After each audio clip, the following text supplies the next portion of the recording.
I'd like to focus on this comparison with the deaf asserting their culture and identity being defined by their language, which is American Sign Language.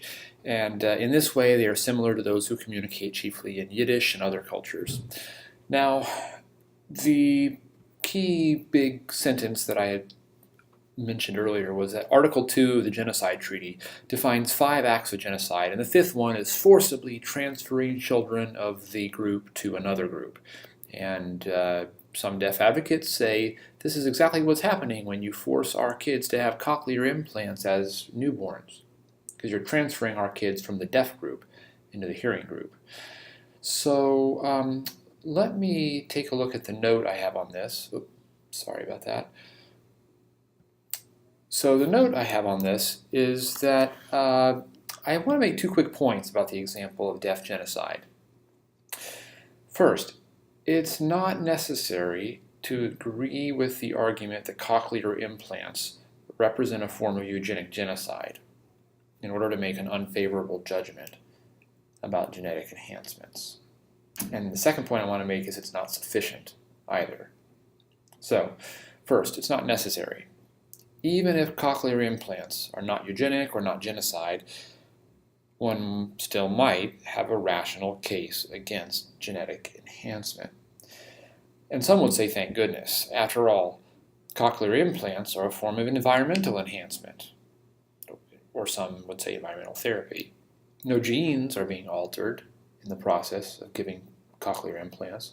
It's the provision of a technology to deal with what is perceived as a defective phenotype. Notice the definition of genocide, which implies that genocide is sometimes being practiced on a group, even when no member of the group is being killed, is a very recent and controversial expansion of the meaning of the term genocide. According to this expanded definition, if I persuade all members of your cultural or linguistic group to stop speaking your language and instead start speaking mine, I can be as guilty of genocide as Hitler. Actually, maybe I should change that sentence. I'm not sure if it would happen if I persuade, but if I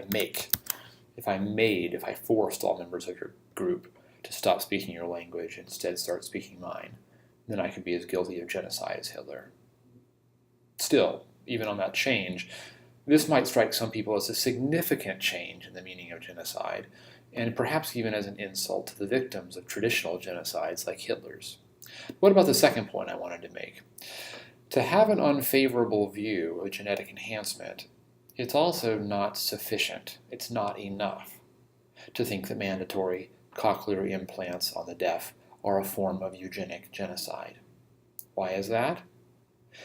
Because even if that were true, even if mandatory cochlear implants were a form of eugenic genocide, that still says nothing about whether the voluntary practice of genetic enhancement is a good thing or a bad thing.